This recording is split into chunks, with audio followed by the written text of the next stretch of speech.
I'm on Kylie's setup, and I thought that Kylie was just gorgeous, which is why she looks so good on her podcast. You're glowing, dude. You look great. The setup she's got a great setup. Really highlights her features. Kylie's going to look good regardless, but I think, I'm not going to lie, I think I look pretty good in this light.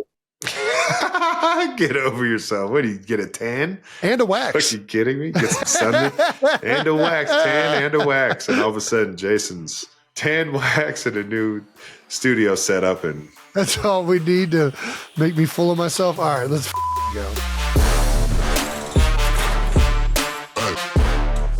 Welcome to New Heights, ladies and gentlemen, boys and girls, a Wonder Show produced by Wave Sports and Entertainment and brought to you by Audible. Why read when you can listen?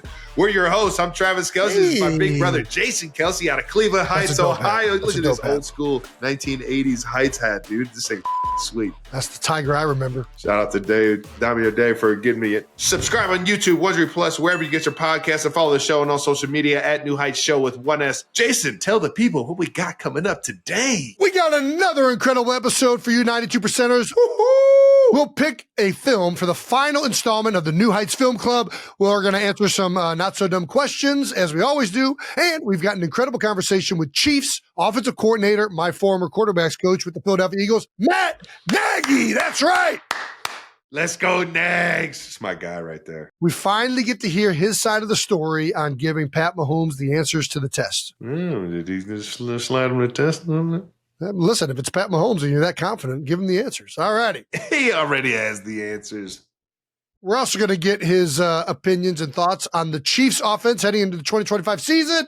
But before that, it's time for a little bit of that new news. New news is brought to you by American Express. All right. And the new news is we are watching Pretty Woman. Oh, let's do it. The tally is in. The tally is in. Pretty woman. Walking down the street, pretty woman. The one I'd like to meet, pretty woman. We'll watch the movie, circle back, and... But that song isn't in that movie, though, is it? Yeah. Guarantee it is. Guarantee it. I wonder why. Okay. So what's Pretty Woman? Is that Patrick Swayze? Who's in Pretty Woman? I don't know. I know nothing about this film.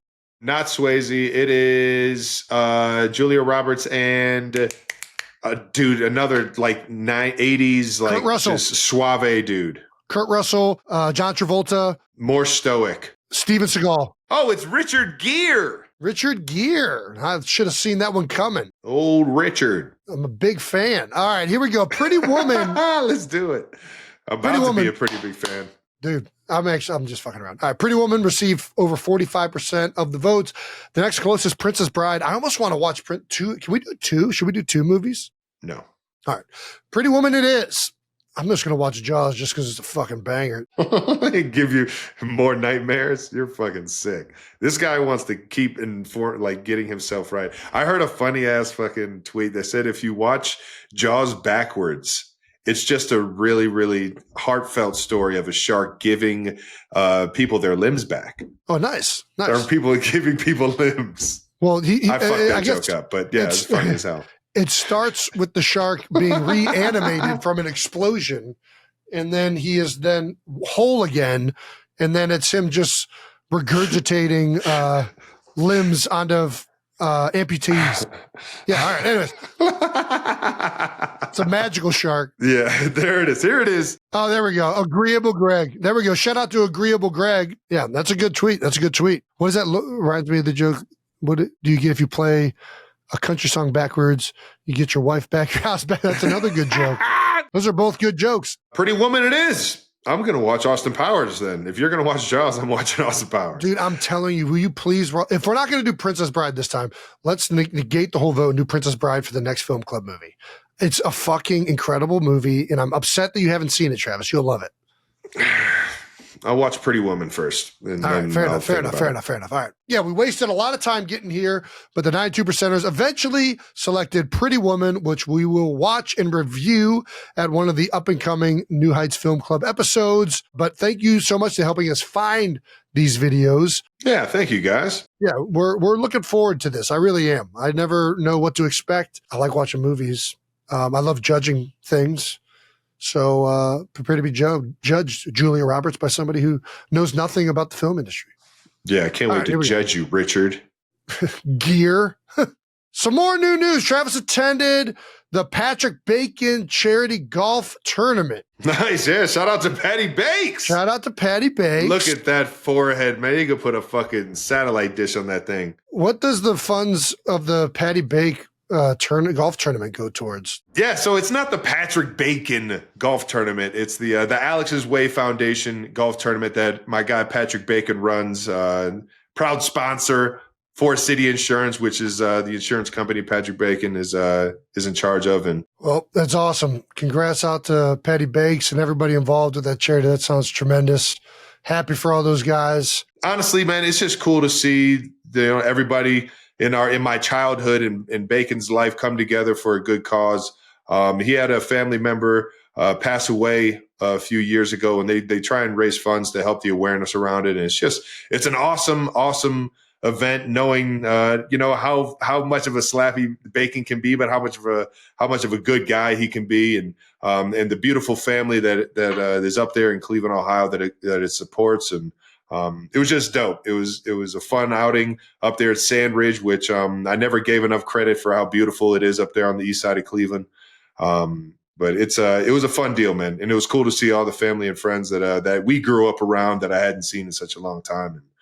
And posted a solid score. Shout out to Charlie Grace for keeping our score low, but that was a good deal, man. Had a lot of fun up there, raising some funds for a great cause, and sure enough, going up there to support old Patty Bakes, my caddy out in Tahoe. He's a fan favorite in the celebs and familiar faces that you see out there. Patty Bakes been doing this thing for quite a while now, so it was cool to get up there and support him for his foundation. And shout out to Forest City Insurance, baby. Why has he got the calves covered up? Everybody knows Patty Bakes has the best calf game in the industry.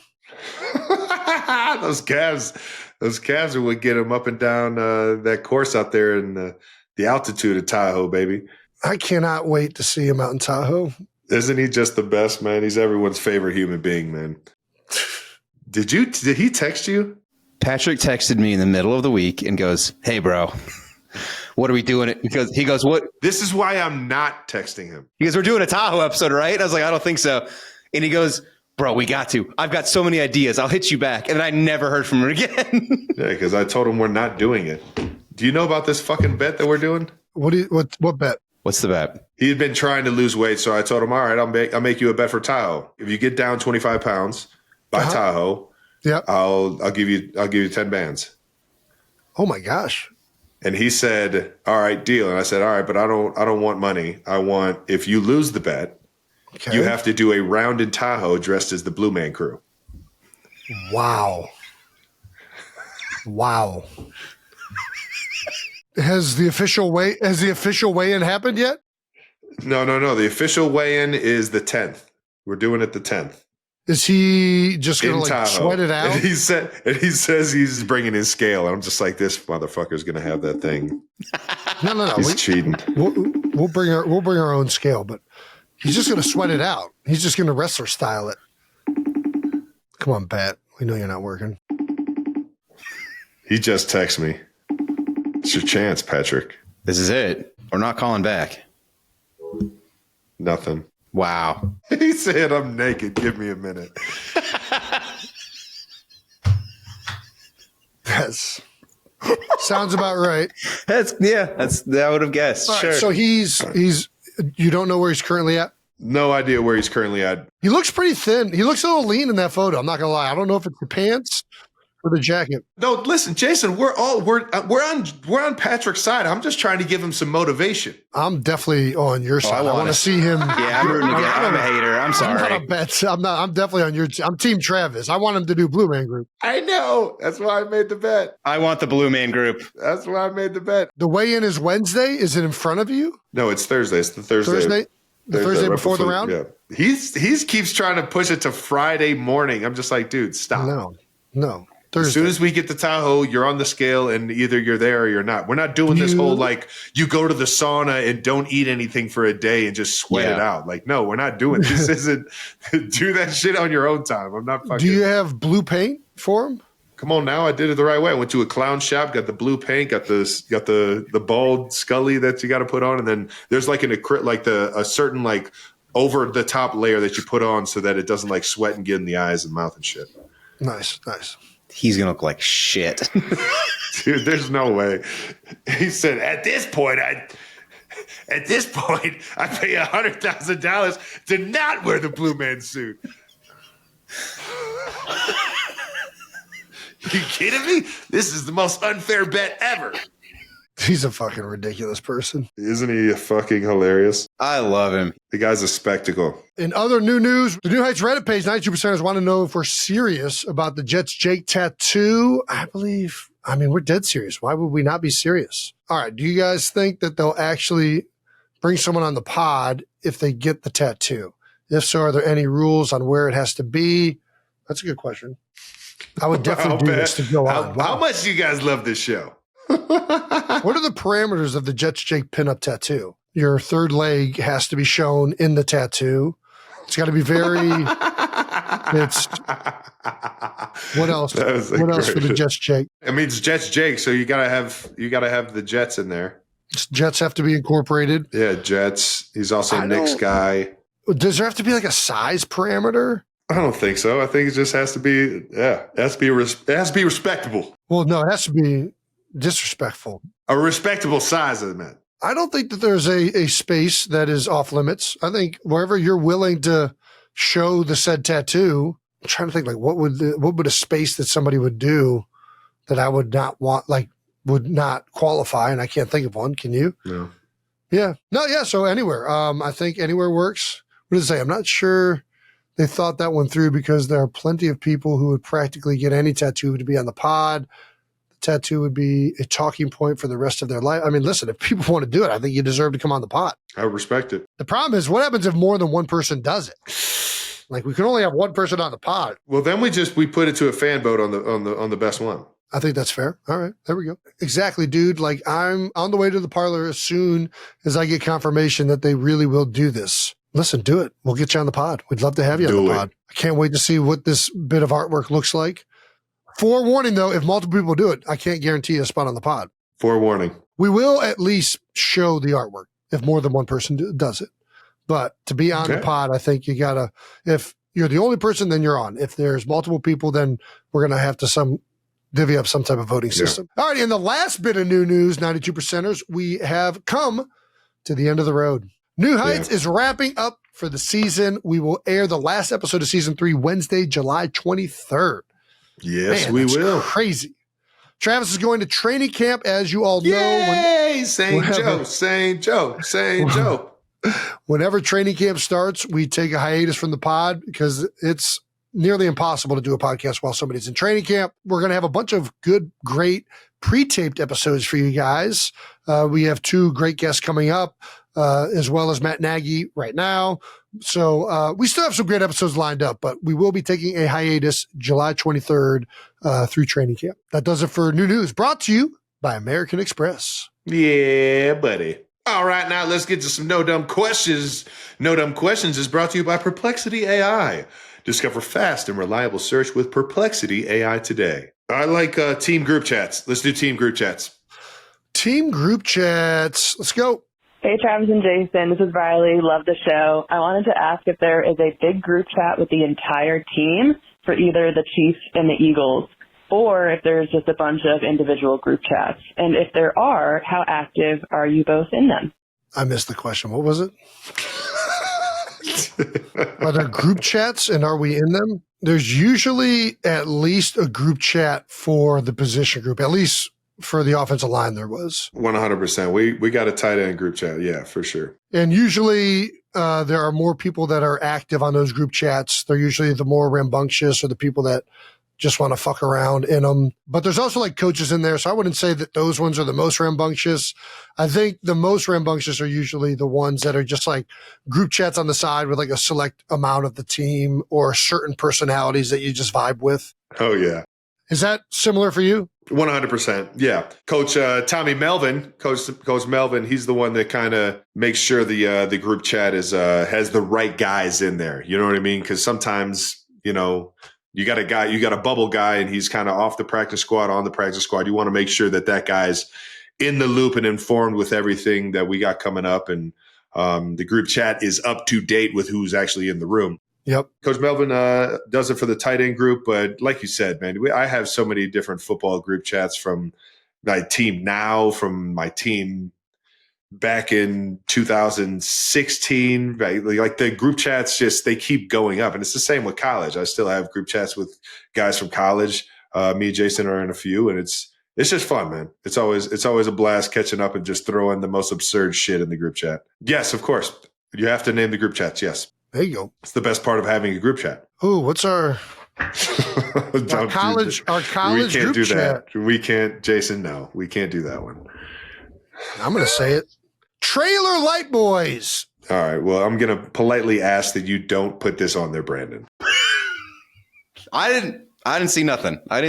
Travis. That's a good one. All righty, that does it for No Dumb Questions, brought to you by Perplexity AI. Let's get to this Matt Nagy convo. My guy, I love this dude. Can't wait for this. Thank you to our presenting partner, Audible. Transform your everyday moments with Audible's immersive world of storytelling. From pulse-pounding adventures to life-changing insights from thought leaders, every listen opens new doors for your imagination. More than just entertainment, Audible becomes your companion for personal growth, boosting your mood, inspiring positive habits, and enriching your daily routine with every chapter. Dive into a universe of over 1 million titles, audiobooks, podcasts, and Audible originals all in one spot. While your favorite titles will always be there, why not explore new ones? Discover bestsellers, anticipate new releases, and extensive collection of content included with your membership. New editions arriving all the time. The best part? You can get your Audible fix while doing whatever. Stuck with chores, sweating it out on the run, crawling through traffic, boom! Instant entertainment upgrade. There's more to imagine when you listen. Sign up for a free 30-day Audible trial, and your first audiobook is free. Visit audible.com/newheights. Now a moment brought to you by American Express. What elevates a dining experience for you, Jason? Mayonnaise.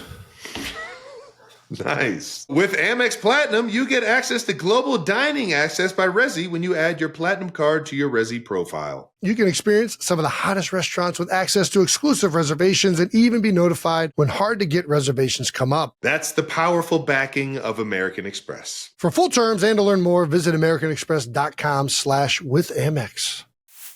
All right, Nags, let's have some fun, big guy. Let's do it. Yeah, Jason, right, would you do the honors, my brother? Absolutely. All righty.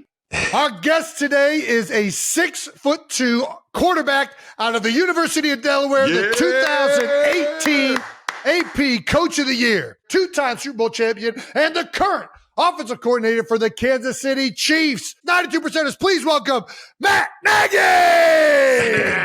What's up, fellas? What's going on? How great How we is doing, this? Coach? Love it. Love it. We love that you joined us, man. There's a lot of ties in here between the Upper East Coast, the Philly connection, the Kansas City connection. So it's awesome, and we'll get into all of that. You already know, man. No doubt. Appreciate you jumping on with us, dude. East Coast guys, right? East Coast. That's Come right. on now. Come on now. Ain't nothing wrong with it. I'm getting accustomed to it. I'm a Midwesterner myself. Been stuck here forever, but I'm getting accustomed to it. Good.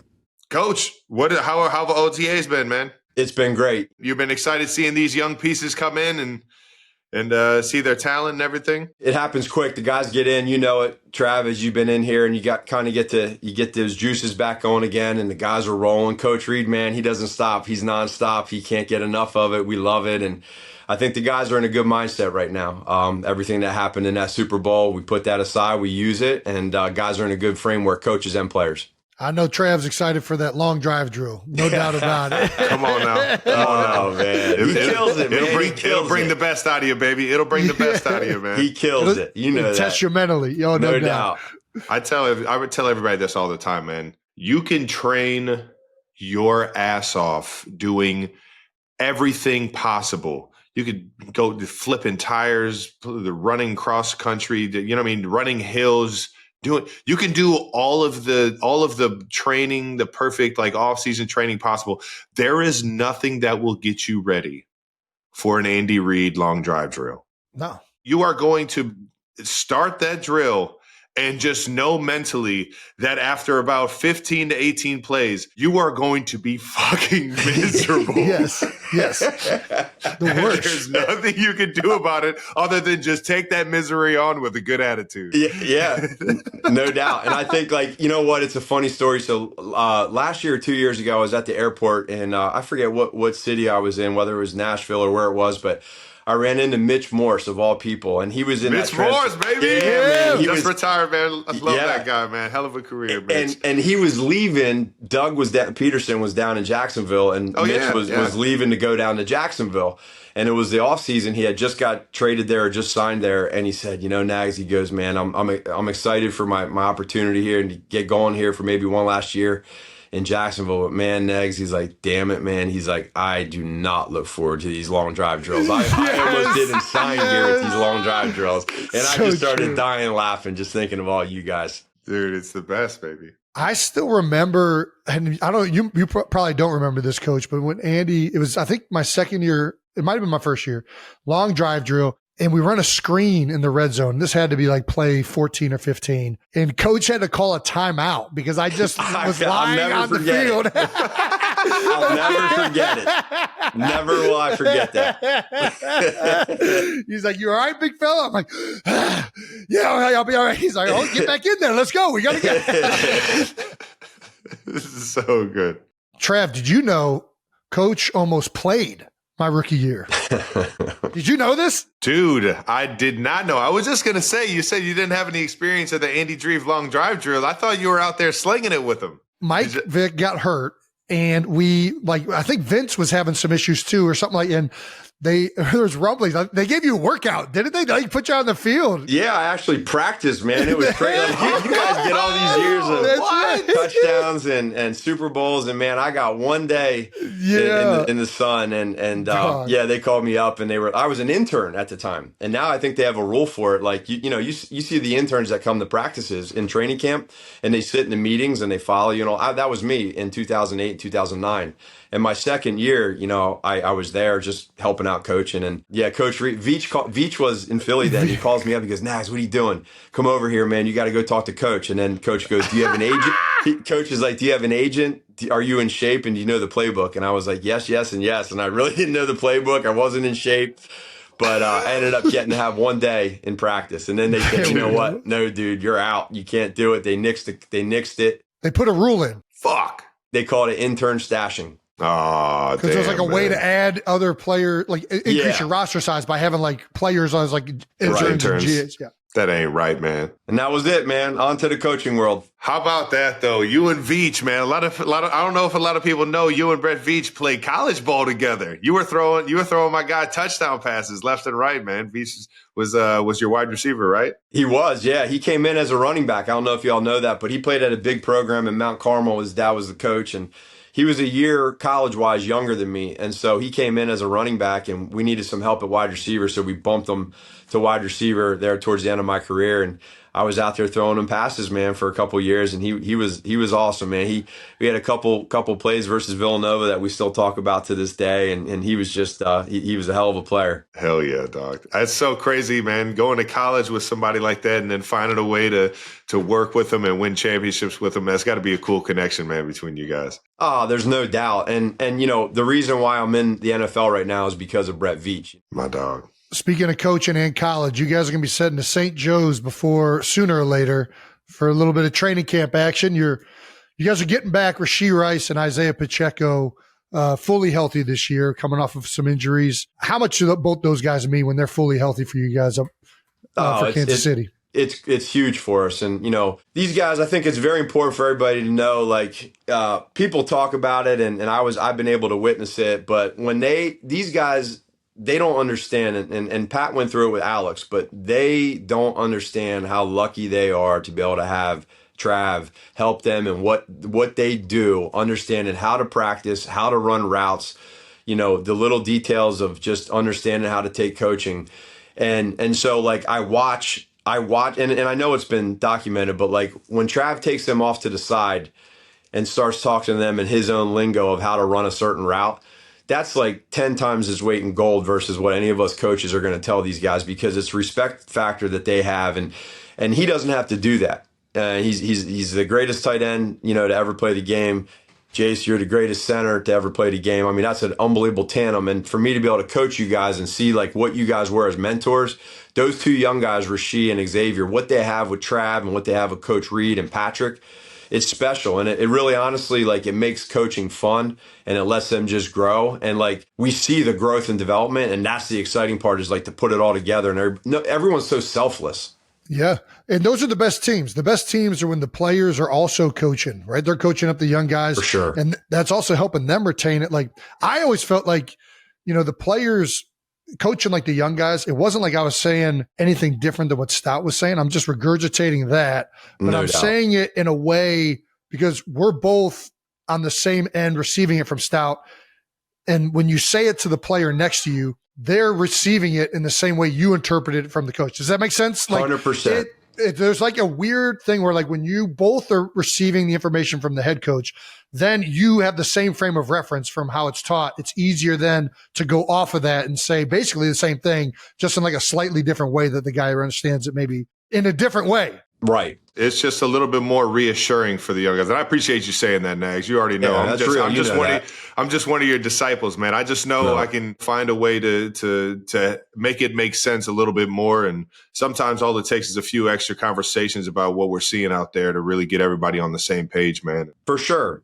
Absolutely. You keep mentioning a guy named Pat Mahomes, though. Yeah. And I know we need to clear something up here. We had old Patty Mahomes on the show, and he told us a story prior to his draft interview with the Chiefs that you gave him the keys to you gave him the answers? Did you give him Answers to the test? Huh? you gave him the answers to the test, Max? Yeah, man. Fortunately, it ended up working out pretty good. I mean, Veach and I were, we knew how much Veach and Coach Reid liked him, and obviously I was in love with him too. So like you go into that process, and you guys know that whole deal with the combine and how it goes. But man, when you're convicted with somebody and you feel the way that we all did, I don't know. I guess it was better to ask for forgiveness than permission. One of those type of deals. I love it. Yeah, I'll never forget it because we just sat back and we went through off to the side in the deal, like in between meetings throughout the day. It was the middle of the day. We actually talked a little bit through All Go Special, Trav. Come on now, baby. Just a little bit of some simple plays, but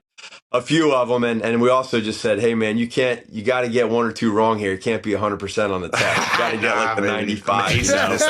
Yeah, It'll be obvious. It'll be obvious. Yeah, but he killed it in the deal, and I think it stayed pretty quiet for many years, and then I guess he's the one that busted it out a few years ago. Yeah, I love it. Fortunately, it ended up working out. Unbelievable, dog. Well, let me ask you this. What made you so confident that Pat was the guy coming out to do that? Watching the tape, when we watch these players on tape, you sit there and you can't put the tape down. You just want to keep watching more and more and more. And as you're watching it, you just see the plays that he's making and these stupid throws that, he saw so much drop 8 in college. There was so much drop 8. So it was like part of you was like, he's seeing all this drop 8. He's scrambling around and, no one's better than him when he's outside the pocket running around.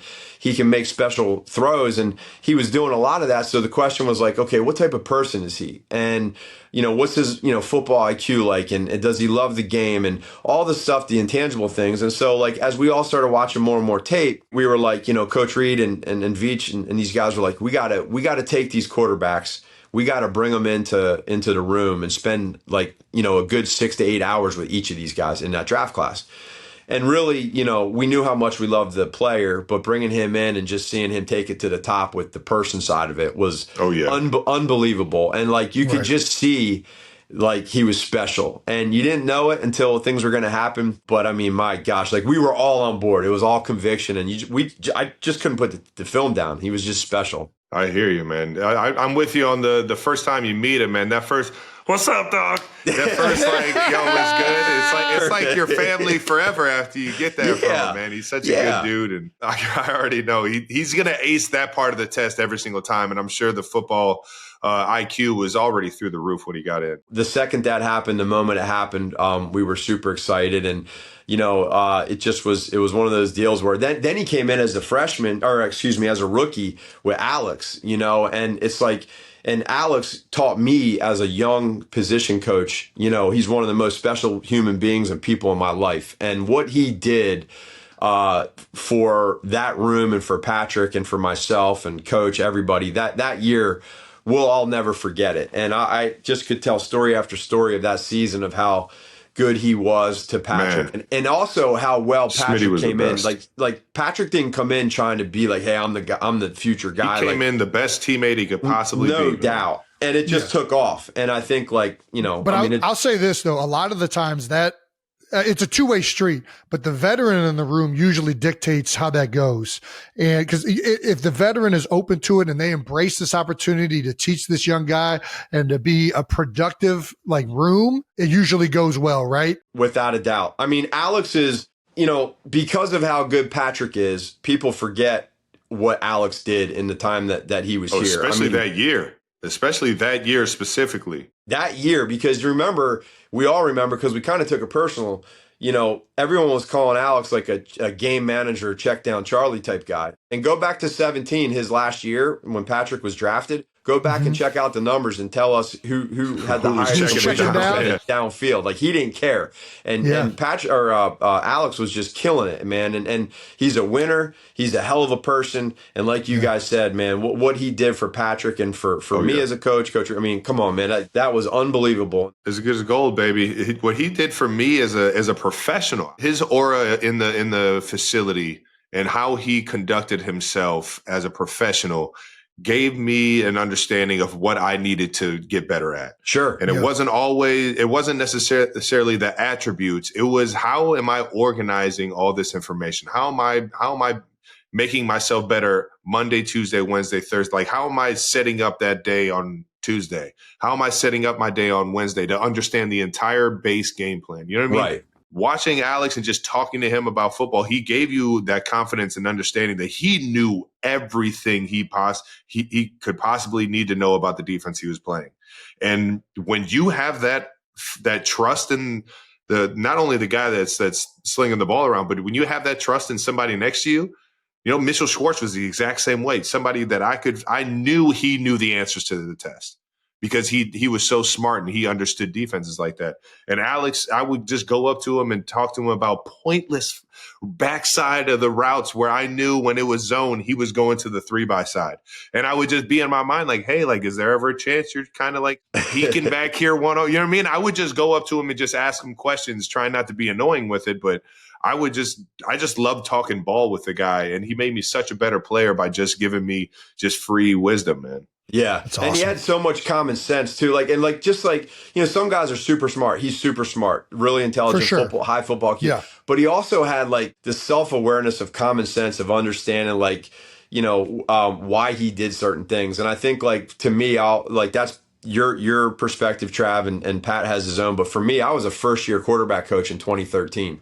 And the quarterback that we traded for to come into the Chiefs was Alex, his first year from San Fran. Smitty, yeah. He had 6 or 7 different coordinators at that time. He forgot more football than I knew. So me coming in to try to coach him, that wasn't easy. But again, he was able to learn how to trust me over time, and me, just try to kind of ease my way into it. Man, I'm just so indebted to Alex, man. He's just a special, special person. I do got to ask this though. Back on Patty Mahomes, from that rookie year, you had your run in Chicago, and you've come back between that first year and the years now. Where do you think he's changed the most in terms of how he progressed his game from that first year? Without a doubt, his protections. He came in his rookie year in 17, and really, he was just learning how to call plays. He was all no huddle, so take a snap under center. Rookie year, understanding coverages on the back end, protections. But now, you guys know how we do those walkthroughs in the morning, and as in 18, 19, 20, 21, those years where everything was just, you guys were clicking, and he was learning through the coaches I talked to and through him, the protections. If he didn't get the protections right, it didn't matter. Yeah, And you got to know where your hots are. You got to know where you're going with the football, understanding that part of it. And then you can take like the ability to make the special throws and just know when that's going to happen. And now when I got back in 22 as a quarterback coach, and then 23, 24, the last 2 years as coordinator, I've really gotten to see him understand the student of the game part of not just understanding and being a master of protections. Now, his leadership, what he's learned through you, Trav, and your guys' time together of like how to lead the players, but then also how to lead the coaches like us that are with him, like how the communication part of like, listen, you might be explaining a certain route a certain way to a guy or a young guy, but also this is how I see it. This is how we see it. Think about, doing things this way. And so like he gets why we're doing the big picture, but from, again, a player's perspective, think about it from this way or that way. He's grown that way. He would have never done that at his early years. There's a lot of things he didn't know. He does know a lot now. He knows what he's seeing coverage wise. He knows when the blitzes are coming. And sometimes, it's our job as coaches to make sure that we don't let that get in the way. But he's grown in so many different areas. But probably the biggest part is the change he hasn't done. He's never changed as like, he's such a good person and he still competes every single day. It's Patty Mahomes, baby. And everything he does is Patty Mahomes is 100% all the time. And he's just special. He's in a great place. Jason played with my guy Gardner Minshew. What was it, 2 years ago? Brother, great dude, great guy. How's Minshew been in the QB room? He's sparking it up, or is he's playing it cool right now? So when he first came in day one, he started. It was funny. He basically pulled a prank on our quarterback coach with asking where the quarterback room was at on Girardi. Man, he was messing with him the first. He got him the first day, just messing with him, and it was one of the D's jokes. So he asked him where room 4. He came in. And he's like, man, they told me the quarterback room is in 4D. Like I couldn't figure out where. And Girardi kind of looked at him like, what are you talking about? And he goes 4Ds. It's just like, and he kind of swiveled his hips a little bit, and he's kind of. It was a good icebreaker. I'll say that for Girardi, but he's been really good, man. He understands the game. He's smart. He's just a great guy, and I think like in the room, he understands where we're at. He understands where he wants to go, and man, he is a character, but he also knows when to lock in and really get serious. He's studying all the time. For sure. Oh, he's a pro. Yeah, he's a pro. I got to ask you, offensive line. Mm-hmm. You drafted Josh Simmons. This kid looks incredible. Looked incredible at Ohio State. What do you think he'll bring once he's fully back and healthy? Yeah, I really love his athleticism. You're right. I mean, his ability to really show his strength and athleticism on the edge, one-on-one, being able to recover if he gets beat. I mean, it's rare. Dude, it was like flashes of like Jason Peters, like Trent Williams type of movement and bending and redirecting. I agree 100%. Yeah. Agree, man. He's going to really put it together. And I think like right now, just Jace, as you know, man, just kind of understanding the calls and all the different calls you can have at the line of scrimmage when you're going to, squeeze and, different. That's what the guard's for. He's got to block the man Mountain Dean on the end. The guard could tell him, hey. That's right. That's right. So he's really, really been locked in, though. It's been great to see him like in meetings and out of practice. He's almost sometimes a little bit too serious because he's really locked in. It's good to see. That's what blew me away was everybody's talking about how athletic he is, and you see that immediately. Seeing him go through drills and how comfortable he is, how great of a base he has, and everything like that. But even when he's just like working some of the scout team stuff because his knee isn't just quite back for him to go full go yet, he's dialed in. He's giving good looks. He's making sure he's helped. Like he is a professional already. He is so bought in, and he understands, I think, what situation that he's in, and being that big of a pick for the Chiefs, baby. I think he's actually light years ahead of where I was imagining he could be. Not to say that I was expecting something else. I just didn't know what to expect from him, not knowing him that well. But he's a rookie. Yeah, exactly. He's a rookie, but he is dialed in, and he looks like he's ready to work, baby. And I love that about him. He is dialed in. I will say this though, and I gotta. You know, Trav, I don't know if I've ever told you this story. Maybe I have, but the one difference, and back in 2011, I do remember a sixth round draft pick coming in as a rookie. And I got to tell you this story. I don't know if Simmons has this in him right now, but I'll never forget it for all my life. So I'm a quality control coach, and we're in training camp in Philadelphia, and it's in the evening, and we're kind of in the middle of camp. Guys are tired, they're pissed off, angry, whatever, but getting ready to do a little learning at nighttime in the installs. We're having a special teams meeting at around 6:00 at night. So everyone's in the special teams room, most of the team. And then there's a bunch of quarterbacks and quarterback coaches and assistants and some guys that aren't in there that are just kind of hanging out in the hallway. And all of a sudden you just hear this cursing and freaking out and yelling. And it's this, all of a sudden, out running up the steps, these doors pop open, and this big grizzly bear just pops out of nowhere and just starts MFing everybody and just starts pounding on the special teams in the middle of the meeting.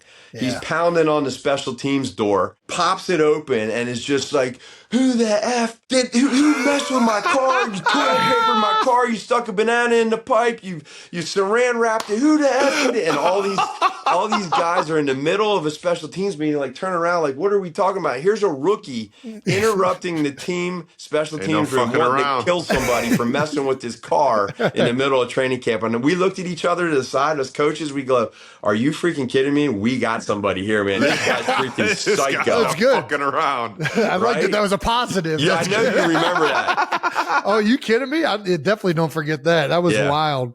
That was, I was hit the door first, and Avant came out afterwards, and he was like, man, I thought somebody was shooting a gun out here. I thought there was gunshots going. It was just you hitting the door. And I was like, I'll never forget it, man. I always tell all the rookies that. I remember him telling me that story when I was at Cincinnati. He was like, yeah, man, somebody fucked with my car, and I swear to God, if I find out who it is, I'm going to kill him. And I'm just like, dude, you're a rookie. And all we care about as coaches was we just loved it. We're like, yeah, we got a guy. 6th round, we got him. He's fired up. He's fired up. That's awesome. Sometimes you just got to show you're a little nuts, man. Yeah. I didn't have an issue with that. Don't take it there. It's easy when you're nuts. That's right. No doubt. Thank you to our partner, Boar's Head. Listen up, food lovers, because we're about to talk about some serious summer entertainment. That's right. Just because your 4th of July celebration is over doesn't mean the end of summer entertaining. There's still pool parties, picnics, and get-togethers. When you're hosting, you got to bring your A game, and that's where our friends at Boar's Head can help. These guys have been crushing the premium cheese and deli meats games for over 120 years. Picture this, an epic charcuterie board with their specialty meats and cheeses, plus their new premium olive collection to complete the spread. Or a killer sandwich platter, including their gourmet condiments. But wait! There's more! The hummus line! Their newest sweet barbecue and basil pesto flavors will have your guests begging for your entertaining secrets. Ooh, what's your secret, Jason, to hosting a great party during the summer? It's Boar's Head, obviously. Well, now I know. And now that I'm going to throw a party, I'm going to get some Boar's Head. Whether you're throwing a party or just chilling with friends, make it special with Boar's Head. Discover the craftsmanship behind every bite at your local Boar's Head deli counter. Boar's Head, committed to craft since 1905. Thank you to our sponsor, Hellmann's. Okay, can we talk a little mayo for a sec, if you don't mind? I know there are fellow mayo lovers out there nodding right now, just like me. We've all got that one friend. You know the one who I'm talking about, who makes the face when they see us enjoying our mayo, eating our mayo. But here's the thing. These mayo skeptics haven't even tried the good stuff yet. Ha-ha! We're talking about Hellmann's spicy mayo. If spicy is not your jam, they also have garlic aioli, chipotle mayo, and even Italian herb blend. Does it sound good to you, Travis? Hellmann's is on a mission here, and that's why we're challenging all the mayo skeptics out there to eat their words. Trav, you're first up. These flavors are going to convert even the biggest mayo doubters. Come on, watching someone go from, mayo to, okay, this is actually amazing. Might be the best thing ever. So, who's ready to spread the good word about flavored mayo?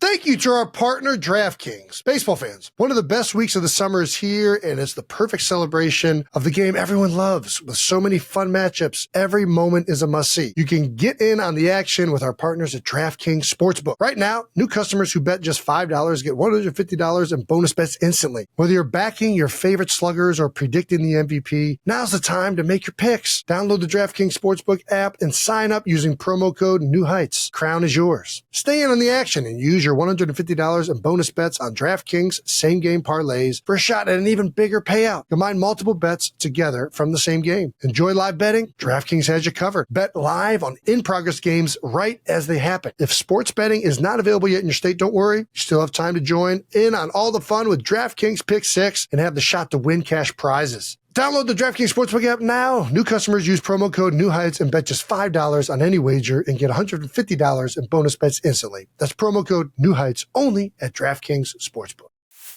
So being under Andy Reid or being with Coach Reid for so long, is there any play that is ever off the table? Have you ever gone to him with something like, man, I don't know if he's gonna love this, or I don't know if he's gonna, if he's gonna think this is too crazy, or you know what? There's really not, I will say. I mean, even to the point, Kels, we put that one play in for Chris Jones that we had him doing a little bit of a pass, and he just, no, Jason, you have no idea. This shit was bad, dude.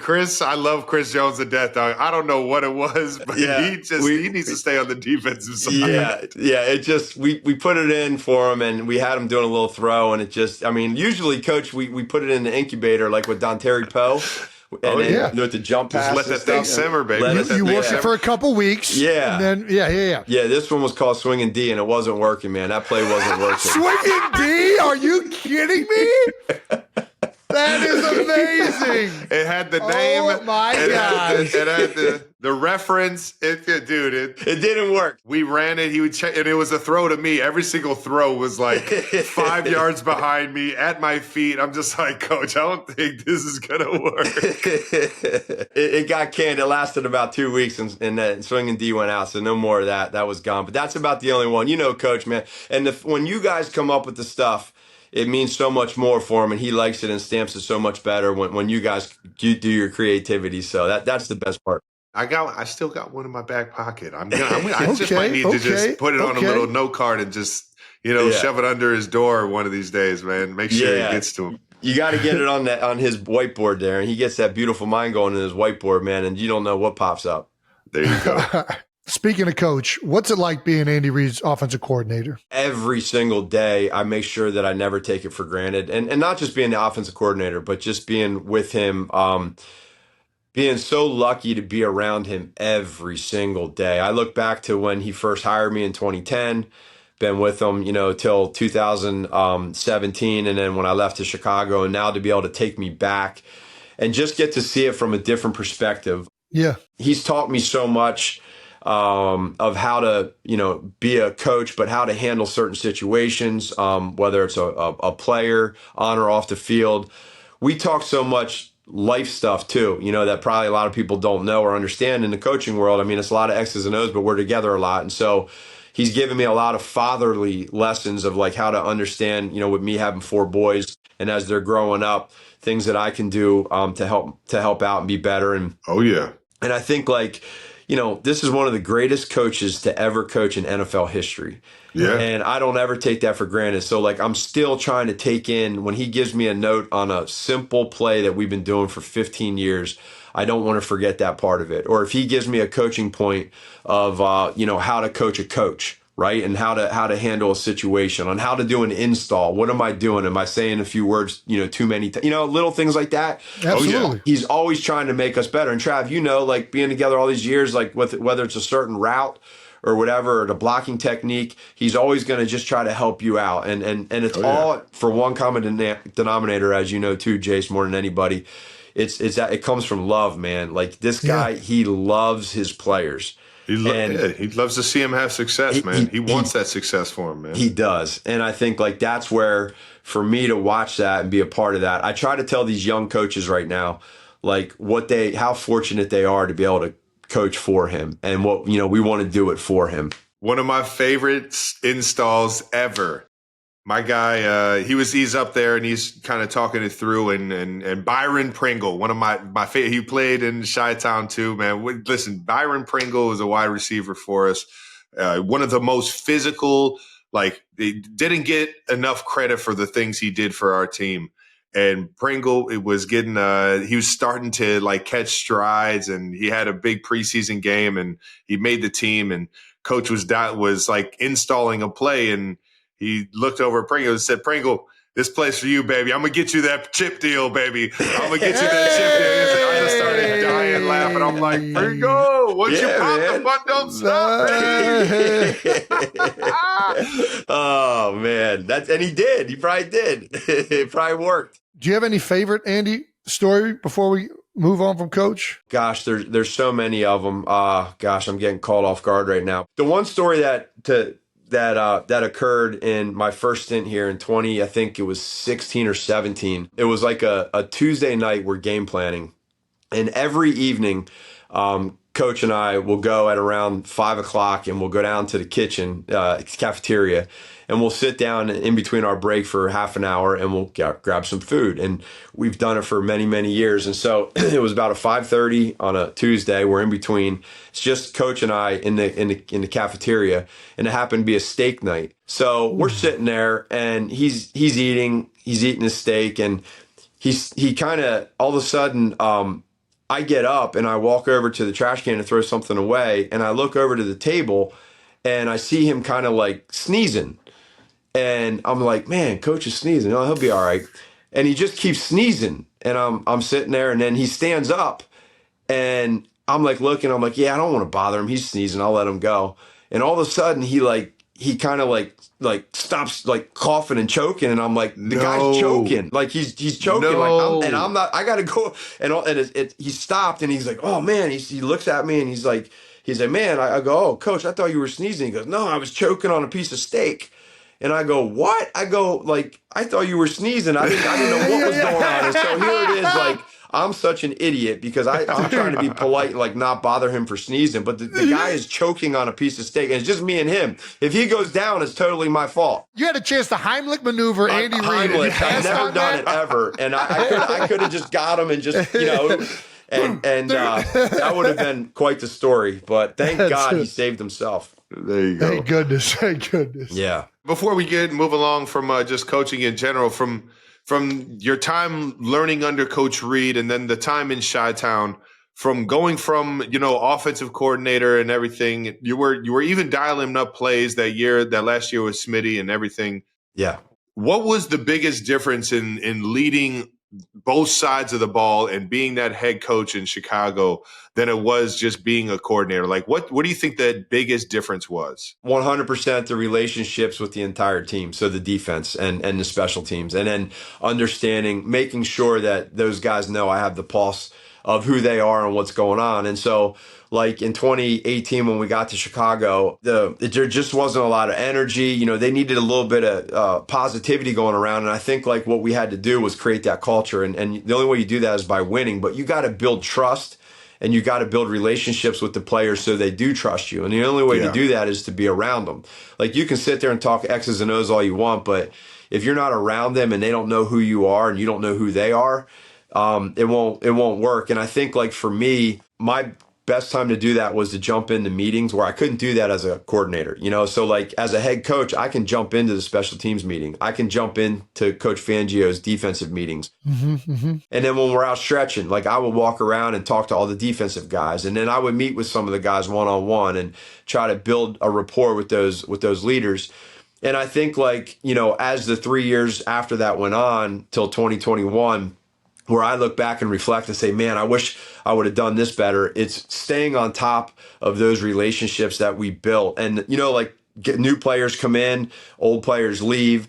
I probably didn't do a good enough job of creating that bond with those players and sustaining it so that when you hit a tough patch, you can get through that, get through the lows. And I think like that's where I needed to be better. And I reflect on that a lot. And, you guys both know me, like I'm an outgoing person, and I feel like it's important to have a good relationship with guys and let them trust you, but you gotta be able to sustain that. And so as a head coach, for me, that was my biggest thing that I really look back on now and like, damn, I wish I would have done a better job there. And you learn from it. You learn from those mistakes. Oh yeah, that's all it is. You already know you learn from it. You're still one of the best coaches I've ever fucking had in my career, man. And I'm so thankful that you've been there for me. Well, I appreciate that, man. If that double doink doesn't happen, Matt, you might still be the head coach of Chicago. Like, think about it. It went from that double doink to we lost in New Orleans, barely lost. We could potentially won that at the end with the drop, but it was LA, and LA wasn't like,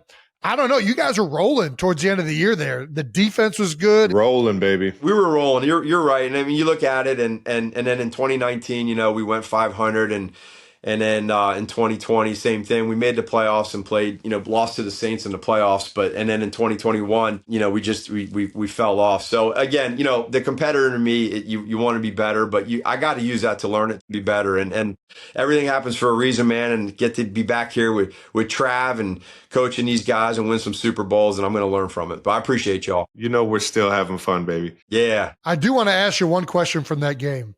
Was it your idea or Vic's?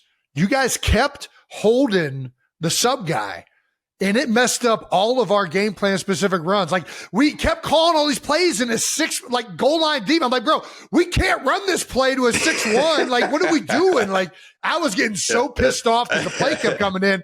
And then you'd see the big defensive lineman run out there. I was like, we can't run this. We got 11 personnel out here. Yeah. It was messing up. It was honestly, it was great coaching. It was great coaching. That was all Vic and his defensive staff. Those guys did a hell of a job. I was so lucky, to be able to spend a year with him. And man, when he decided to take that job in Denver as the head coach, I'll never forget being there with Ryan Pace and Joey Lane, sitting at a restaurant with Vic, and he was so torn because he loved his players so much, and we loved him so much, and we knew what we had. And hey, it was his opportunity to go be a head coach, but man, obviously he's a wizard. He's a hell of a coach. He's a great person, and I have a ton of respect for him. Hell yeah. I was going to say, Dayton, you were talking about that 2018 and coming in, and I just remember in 13 when you guys came in, we were such a veteran team. We had, the team may have just went 2-14. But we had Pro Bowlers, we had superstars, we had guys like that were at the top of their game, like Eric Berry, Justin Hughes, and when Alex came in, with Jamal Charles, we had studs on both sides of the ball, and the Tamba Ali and Derek John. I mean, I could keep going. We had guys, right? Goes on and on, yeah. Dude, the defense when you first got there was insane. Stacked. I mean, you already know. Probably one of the most stacked defenses I've ever seen, yeah. I agree. It was ridiculous, man. Brandon Flowers. We had a whole bunch of studs. And it was crazy to me that, one, this team went 2-14 the year before. But two, when Coach Reid came in, I can tell the difference to this day of Coach Reid's demeanor in having to come in and break that culture. Yeah. It wasn't necessary. And don't get me wrong. I have no idea what the situation was with the coaches before that or anything, but I heard guys complaining nonstop about how much and how hard we were practicing. Mm-hmm. And nowadays you don't hear anybody complaining. You just hear guys accepting that this is. Get the hell out of here. You guys don't complain about practicing hard. You'll never fucking hear that out of me. I don't believe it. I'll be the first one to put the pads on. All right. Yeah, I would confirm that, man. And I just say this real quick. The reason, and a huge reason that you guys bought in early on, and you guys have taken the torch, and you've done this with it, and everybody sees it now. You can't not because of you guys wanting to do it. It's not a complaint. There are times it's like, man, we gotta fucking do this again. Like there's that, but it's the acceptance of this is the system. This is how you become great, and it works. Right. You're not questioning whether it's the right thing to do or not. Completely different situation back in 13 on the veterans that we had in there and how they were used to working and doing things, and how Coach Reid came in and gave them a new perspective on it. And I really think that's that turnaround with that talent. You saw it immediately. We won the first 10 games right off the bat because of how much those veteran guys knew the game of football. It played well together when they had that work ethic and how just, I don't know, everything came together.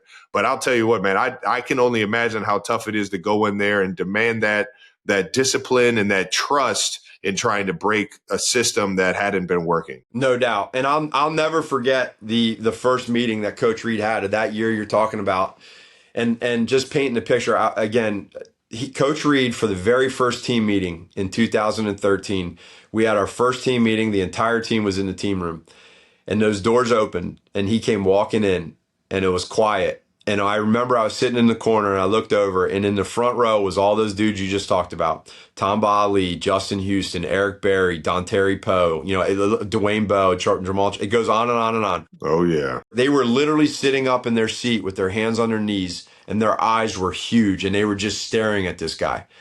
And the second I saw that, I was like, they believe. This is what they needed. They believe. And then Coach just took it from there. And you remember we did all that no huddle this first couple of practices. Come on now. That was crazy. And it wasn't just, it was the long drive drill. It's different when it's 18 plays of huddle. Yeah. Oh, for sure. It's a completely different experience when it is a no huddle long drive drill. Yeah. That is where you're you just want to you look at Alex, is like, just check it down. Just throw it immediately to the check down so we can get to the next play and get through this thing, man. Please. Secretly for the O-line, I'm kind of all about it because the D-line's only good for the first two plays. It's a big lead fest after that. Yeah. Hey, Jay, so Coach comes in the first, and he doesn't even, and Trav probably doesn't even know this, but he has us working all off season to get ready for this OTAs that first year in 2013.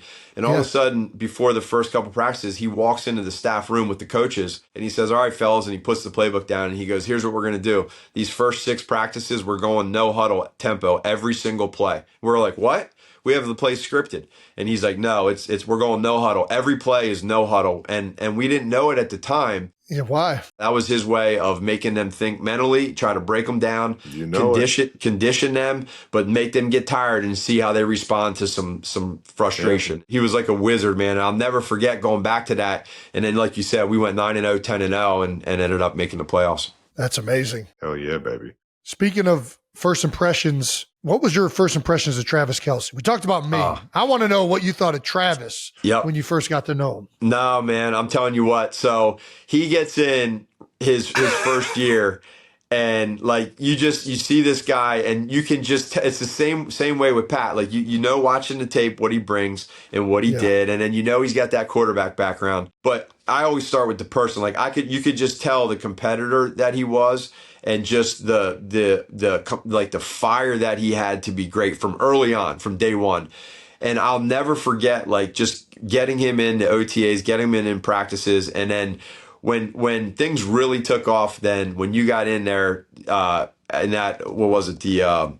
Was it Cincinnati game? Oh, the second preseason game. Second preseason game, because you had your injury there. The second preseason game, you ran an August special where you knotted the guy, caught it up to seam, and went like 70 yards and outran a corner and a safety linebacker. And we all looked at each other on the sideline and we just said, "Did we just see that?" And of course, Trav goes and he just dives into the end zone and does like a somersault into the end zone, just like sprawls. And we looked at each other like, this is going to be fun. And then every game, like you just keep seeing the growth of like, what he was able to do. Like the one year we got New England into base defense a lot. So we would go 13 personnel and get them in base and put Kelce out there and let him run bubbles and RPOs. And like, okay, you want to go big? We're going to throw the ball. You want to go little? We'll run the ball and block. And so like playing that cat mouse game for all those years. But like just to see now, I mean, this man, he has routes that are named after him. I go and talk to these college coaches, and they're like, "Man, we're running the Kelce route." And I'm like, "What the hell is the Kelce route?" That's what I want to know. They start showing all these routes, and I'm like, "Oh yeah, that's this route here." But man, he just put, and then we talk about like 7 different routes we have in the playbook, and Kelce puts his own spin on it, and it's just like it's rare. There's no one else like it, and him and Pat, what they've done.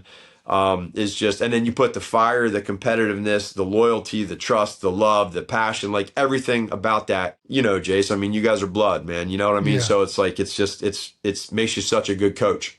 I love it. Man, I'll tell you what. I'll ask you about Jason, but you already told us your first impression of him was him being a fucking psychopath. You knew exactly what you had in your back pocket. Psycho. But, it was always with Jace, it was, here's a guy that comes in, 6th round draft pick that comes in, but you could tell right away he has so much damn trust in his ability and who he was, and he was going to outwork everybody. He was going to be so coachable, and he was just going to fight you to the end, man. He was going to fight you literally. And that's what you both have. Like, you both have that. And it's like, that's a DNA thing. Not all kids have that. You guys have it. And to do what you've done, like for your parents raising you the way they have, like the bond and the kinship that y'all have. But watching you, I was, I'm like Coach Reid on a lower level. I got to see both of you come in as rookies. I got to be with you guys, throughout this journey. And I'm so lucky because you guys took it to the max. And not only that, but like, I'm real big on just being yourself in this journey, and you guys are yourselves. Like you show your emotions. You love each other, man. You're there for each other. I'll never forget after that Super Bowl when we won against you guys the first time. Like, I'll never forget that hug and that embrace and that look that you both had for each other. And like, it's powerful. And like, here it is to this day, what y'all are doing. It's just, I'm lucky to be able to know y'all. And I love you guys, man. You guys are special. So it's not to get all sappy on here, man, but I just got so much respect and a lot of love for y'all. Come on, baby. You already know we're emotional sons of bucks. No doubt. Let's jump into it. This is one of our last segments, but one of our favorite segments. We got to ask, but you don't have to answer, Nags. You can tell us to fuck off. You can just tell us to kick rocks if you don't want to answer these. All right. Who is the toughest defensive player to game plan for in your career, in your coaching career? Who have you like watched on film and just like, man, I don't know how we're going to deal with this guy? Yeah. In all the career, huh? I'm going to stay somewhat current, and I'm just going to give a ton of respect to Max Crosby, man. I mean, Max. he's all over the place. I mean, Kelce, there's times where they put him out and butched you like out by the sideline. Man. And that's okay. Oh, wait, and you want to talk about a guy that'll fight you to the fucking end. Yeah. It doesn't matter what that score is. Max is coming off the ball, and he's going to fucking punch you in the mouth, man. Yeah, I love competing against that dude, but you're right. He's unstoppable, man. He's one of the hardest to ever fucking game plan for. Yeah, and I go back to the Philly days, and some of those rushes that we used to see from some of that Giants defensive line and the Cowboys with DeMarcus Ware back in the day. I mean, it was, my gosh, yeah, right. I mean, and the guys on the inside, there's so many, but just because I'm so current right now and losing my train of thought, that's probably Crosby's early on there. There you go. All right. Do you still keep the BU on the play sheet? No, I don't. And no other reason because I did that in Chicago and I haven't done that here, but I do use that every single day, man. I live by that thing. Oh yeah. I hear it every day. My oldest son, man, he told me that, and that's something that at the time a 15-year-old told me, and I'll never, I think that's powerful, man. Just be yourself. Don't try to be someone different. And that's something that Andy has always appreciated. That's one of the things I've always loved about Andy everywhere he's been.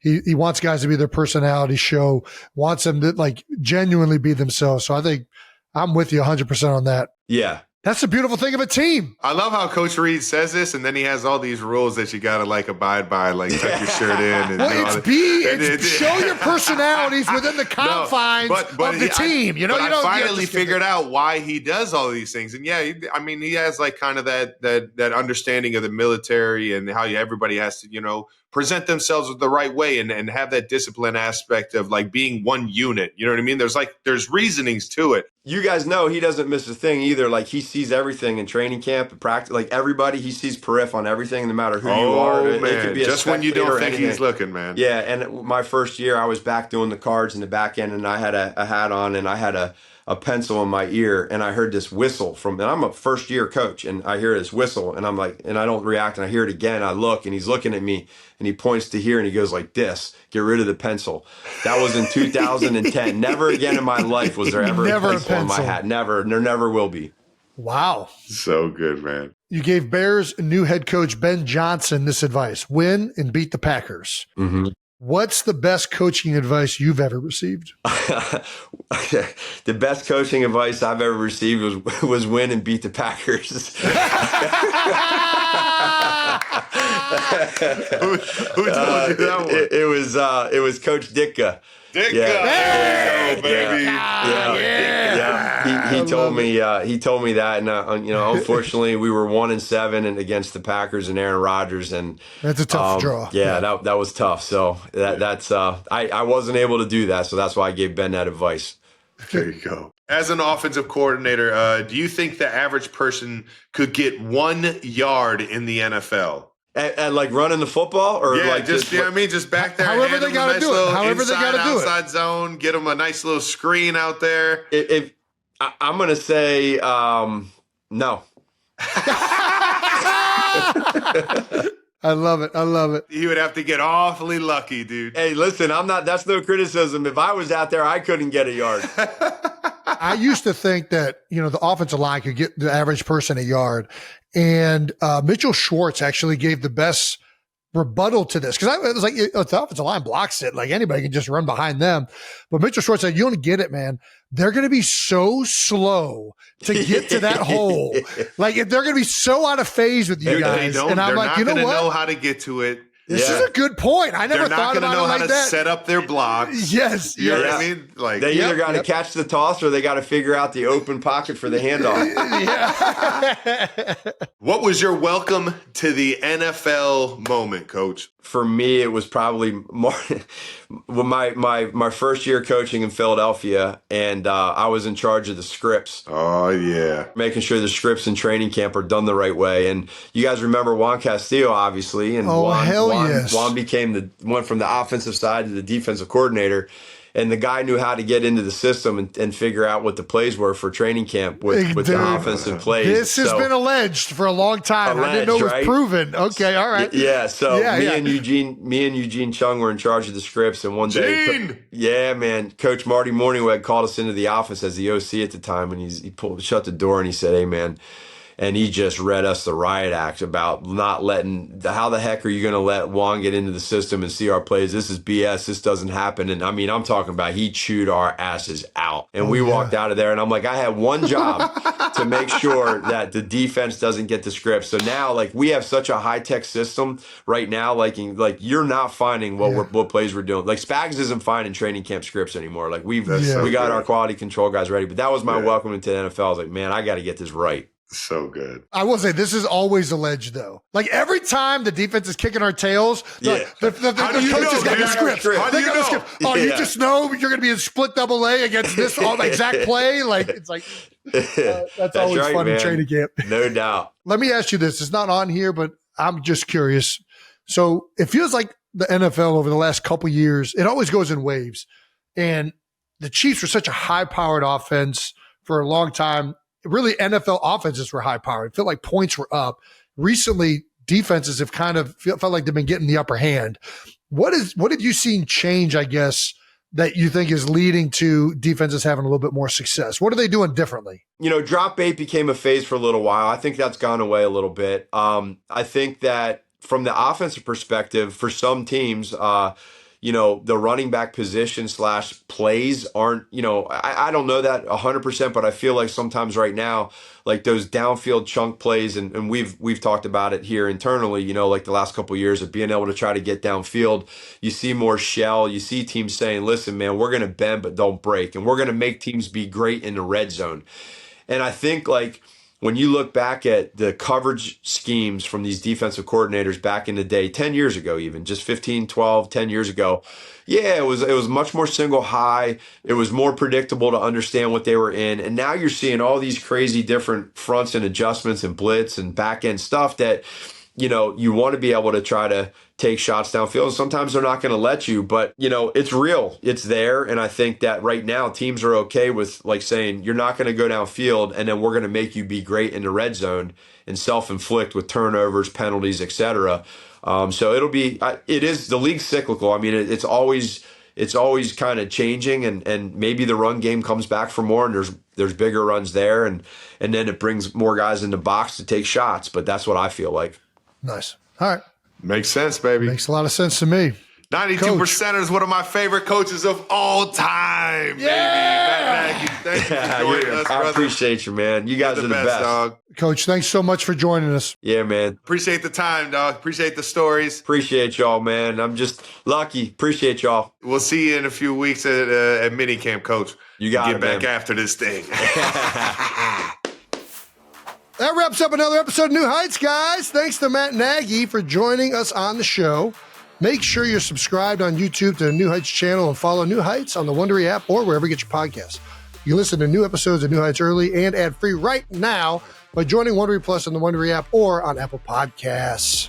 Once again, New Heights, our Wonder Show, produced by Wave Sports and Entertainment and brought to you by Audible. Follow the show on all social media at New Heights Show with 1S for fun clips throughout the week. And thanks to our production and crew for always making us look great. And thank you to the 92 percenters. We'll see you guys next week.